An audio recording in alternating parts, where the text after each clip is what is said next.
حبيبة القلب يا بلقيس، بلقيس يا بنتنا الحبيبة، أبارك لك من هذا المكان الجميل مع العازف الجنيد حبيب القلب الذي أتى من جدة إلى صامتة خاص علشان يعزف لي، وأعتذر لك وأقول لك أنه قلبي نظيف ولا قصدت أي إهانة أو إساءة.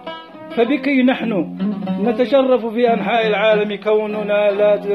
السلام عليكم ورحمة الله وبركاته. السلام عليكم. أيوة حبيبة القلب يا بلقيس، أختنا وبنتنا وعزيزتنا، أحلى رقصة في العالم لك ولزوجك الحبيب الغالي أحلى تحية وخلاص. والسلام عليكم ورحمة الله. تهنئة من عزيزي الأستاذ ماهر الخاص.